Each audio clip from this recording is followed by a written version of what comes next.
ये शब्द सुनते ही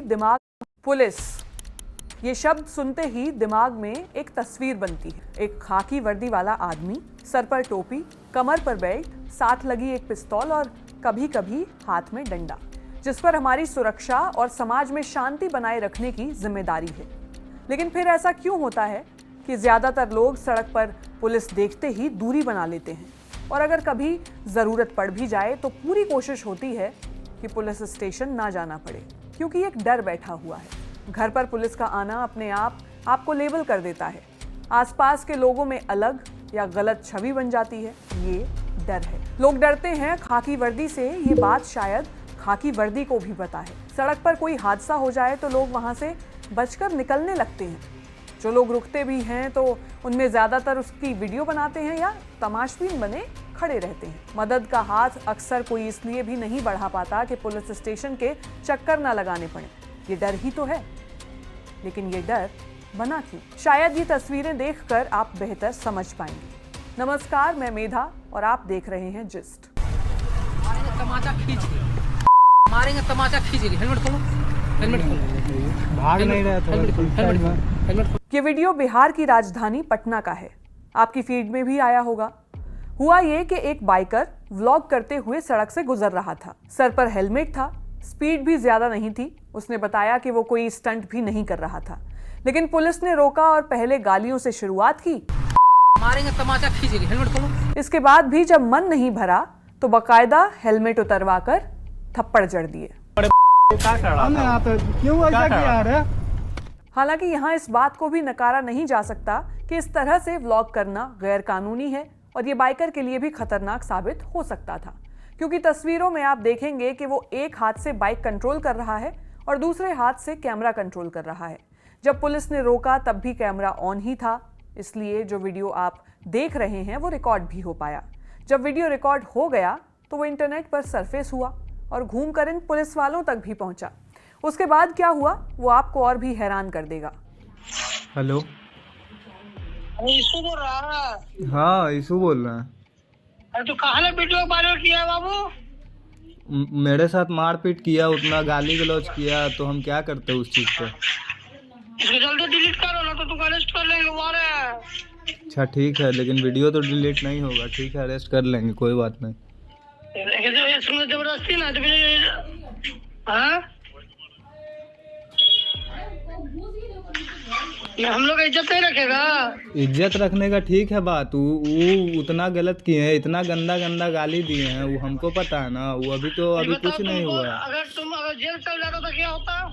वो ठीक है, जेल चल जाते तो ऐसे ही थोड़े ही ना छोड़ दिए हैं वो। अरे ठीक है, इसको डिलीट कर दो। डिलीट करने में तुमको क्या है? नहीं सर, डिलीट तो नहीं हो पाएगा ना भैया, आप तो जानते ही हैं। तो मेरे साथ बहुत गलत हुआ है ना, वीडियो तो डिलीट नहीं हो पाएगा। और इसे भी ट्विटर पे ट्वीट मिल गया हम लोग को बिहार पुलिस से। मेरा जितना कम्युनिटी है वो हम लोग को सपोर्ट कर रहा है, और वीडियो तो डिलीट नहीं कर पाएंगे क्योंकि मेरे से पोस्ट नहीं हुआ है, वीडियो किसी और से पोस्ट हुआ है। तो उसको बोलो डिलीट करने के लिए। वो करेगा ही नहीं डिलीट। मीडिया उडिया सब पोस्ट किया, सब कांटेक्ट में वो जो है जिन लोग, वो बोल रहे हैं कि गलत हुआ तुम्हारे साथ, वीडियो डिलीट मत करना जो भी हो। ये गलत बात है। तो ठीक है, हमारा जाओ जेल जाओ, काम होगा।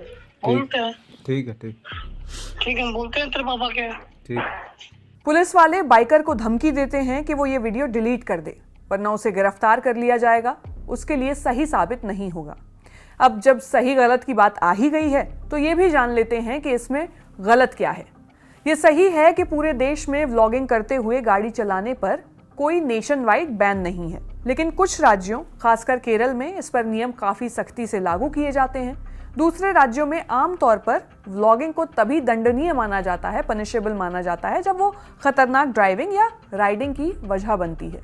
यानी राइड करते वक्त व्लॉगिंग गैर कानूनी नहीं है जब तक कि आप ट्रैफिक रूल्स को फॉलो कर रहे हैं या सुरक्षित ढंग से बाइक चला रहे हैं, जिसमें ना आपको कोई खतरा है ना ही आपसे किसी और को।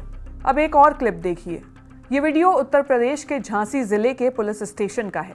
इसमें इंस्पेक्टर सुधाकर शिकायत दर्ज कराने आए सत्येंद्र को 41 सेकंड में 31 थप्पड़ मारते हैं। आप हमें नहीं तो आप हमें मार रहे, आप हमें क्या मार रहे?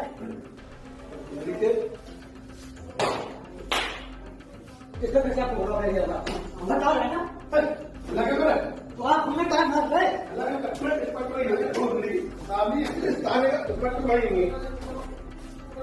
साहब हमने आपको कभी भी बात पे क्योंकि ठीक है आपने नाम बताया हमें लिखवा है क्यों? क्योंकि सत्येंद्र ने इंस्पेक्टर साहब के पूछने पर अपने दादा का नाम नहीं बताया। सत्येंद्र पुलिस स्टेशन अपने दोस्त के साथ कुछ कंप्लेन लिखवाने गए थे। अक्सर हम ऐसी वीडियो देखते रहते हैं जहां पुलिस वाले लॉ एंड ऑर्डर मेंटेन करने से ज़्यादा दबंगई करते दिखाई देते हैं।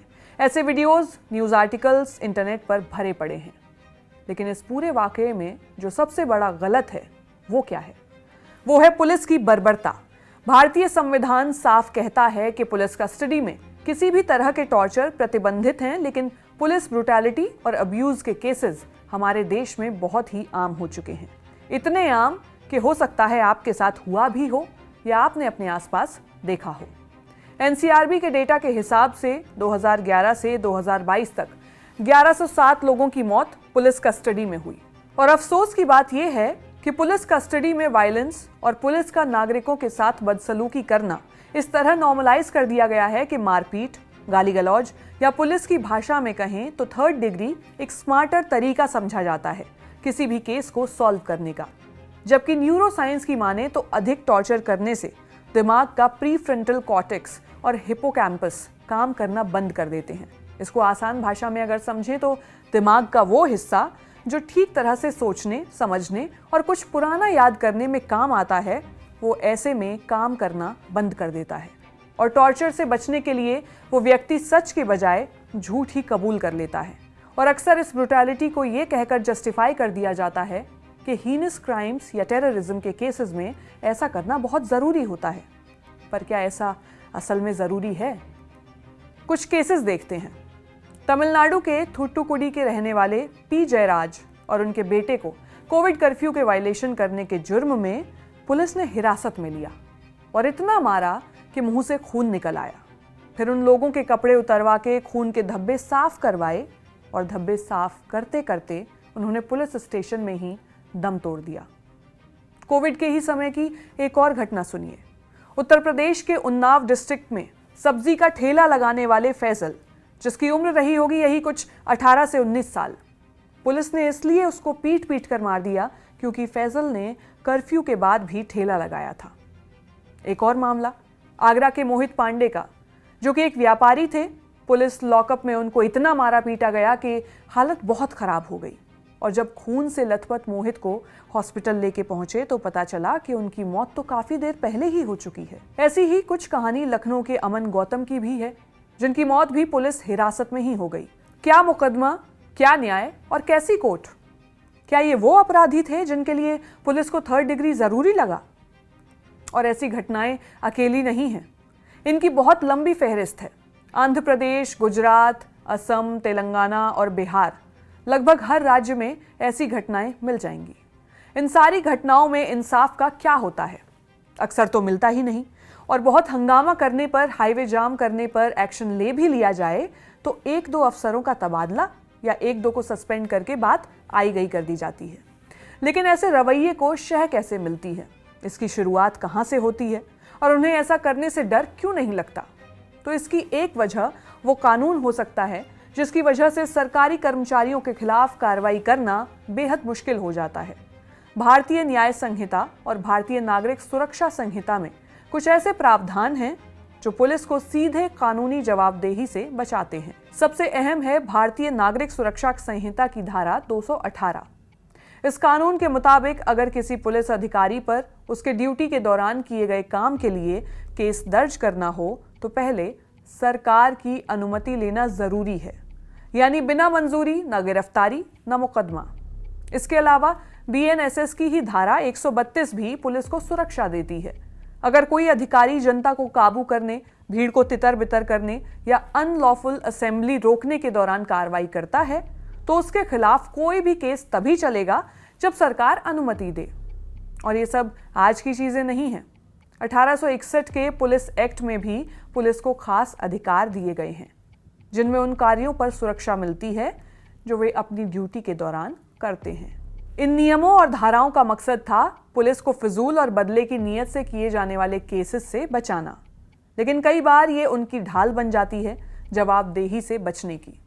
और कई केसेस में सुप्रीम कोर्ट भी ये बात मान चुका है कि पुलिस ब्रुटैलिटी कोई छोटी या कभी कभार होने वाली घटना नहीं है, ये एक गहरी और लगातार चलने वाली समस्या है। मसलन 1997 में आए एक फैसले DK बसु बनाम स्टेट ऑफ वेस्ट बंगाल में अदालत ने साफ कहा कि पुलिस कस्टडी में टॉर्चर और मौत के मामले बढ़ रहे हैं।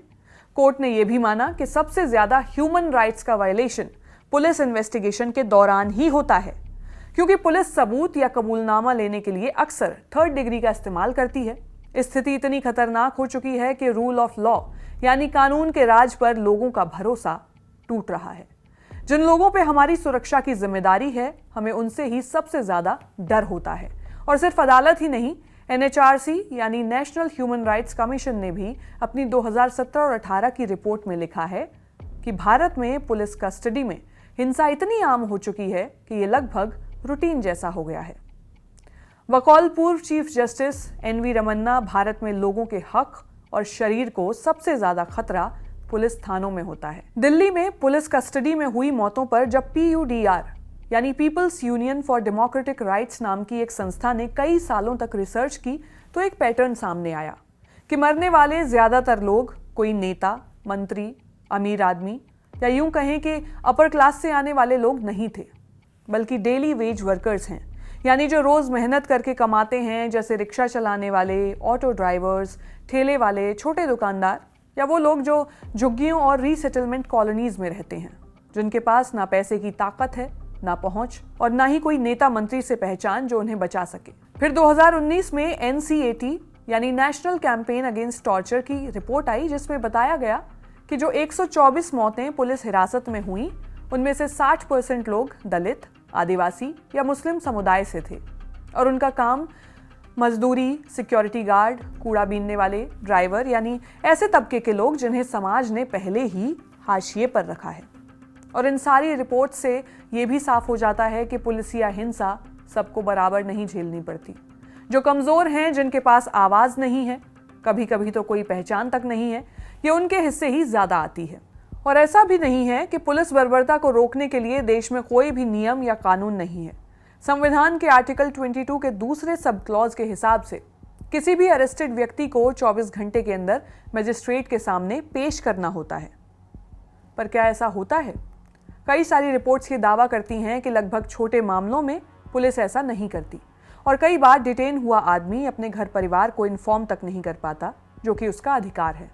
ऐसे ही 2010 में लोकसभा में प्रिवेंशन ऑफ टॉर्चर बिल लाया गया ताकि इस बर्बरता को रोका जा सके, पर वो बिल राज्यसभा से आज तक पास ही नहीं हो पाया। ऐसे ही कई मामलों में सुप्रीम कोर्ट के आदेश भी मिल जाएंगे, पर यह तस्वीर और बद से बदतर ही हुई, ठीक कुछ नहीं हुआ। तो सवाल आता है कि फिर इस बर्बरता और इसके लाइलाज हो जाने की वजह क्या है? अमूमन टॉर्चर की ये शिकायतें कोर्ट तक पहुंच ही नहीं पाती, क्योंकि व्यक्ति इतना डर और सहम जाता है कि वो इस बर्बरता की शिकायत कोर्ट में नहीं करता, जो कि एक बड़ा कारण बन जाता है ऐसे मामलों में कार्रवाई ना होने का। फिर पुलिस सिस्टम के ऊपर कोई ऐसी कमेटी या संस्था का कोई कंट्रोल नहीं है जो ऐसे मामलों का कोई रिकॉर्ड रखे। कई सारे निर्देशों के बाद भी इंटेरोगेशन के टाइम प्रॉपर ऑडियो या वीडियो रिकॉर्डिंग का ना होना, इसके अलावा साइकोलॉजिकल सपोर्ट का ना होना, जिसकी शायद ही कोई बात भी करता हो। एक और सच्चाई है जिसको नकारा नहीं जा सकता, वो है भारतीय पुलिस सिस्टम की हालत। इंडिया जस्टिस रिपोर्ट 2025 एक बेहद साफ और चिंताजनक तस्वीर दिखाती है। जिस पुलिस सिस्टम पर देश की कानून व्यवस्था और लोगों का भरोसा टिका है, वही सिस्टम आज कमजोरी, संसाधनों की कमी, खराब ट्रेनिंग और बढ़ते अविश्वास के चक्र में फंसा हुआ है। और ये कोई कथा, कहानी, किस्सा नहीं है, ये सब आंकड़े बोलते हैं। देश में पुलिस जनसंख्या अनुपात 1:155 मतलब 1:155 है, मतलब 1 लाख लोगों पर सिर्फ 155 पुलिसकर्मी हैं, जबकि भारत सरकार ने ये मानक 197.5 और UN में ये 222 है। कुछ राज्यों में ये स्थिति और भी खराब है, जैसे बिहार। बिहार में सिर्फ 41 पुलिसकर्मी प्रति लाख आबादी पर तैनात हैं। सोचिए, इतने कम लोगों के साथ कानून व्यवस्था कैसे संभलेगी? और ये कमी सिर्फ तैनाती की नहीं है, 2023 तक देश भर में कुल पुलिस पदों में से 22% खाली पड़े थे। अब आते हैं ट्रेनिंग पर, जो किसी भी पुलिस सिस्टम की रीढ़ होती है। राज्य औसतन अपने पूरे पुलिस बजट का सिर्फ 1.25% ट्रेनिंग पर खर्च करते हैं और सिर्फ 4 राज्य ही 2% से ज्यादा खर्च करते हैं। देश के ज्यादातर पुलिसकर्मियों को आज भी cyber crime, forensic handling, gender sensitisation, trauma inform training, human rights education, juvenile justice या डिजिटल इन्वेस्टिगेशन का कोई विशेष प्रशिक्षण नहीं मिलता। ये सारी ट्रेनिंग और सॉफ्ट स्किल्स एक बेहतर और मानवीय इन्वेस्टिगेशन या इंटेरोगेशन के लिए बेहद बेसिक हैं।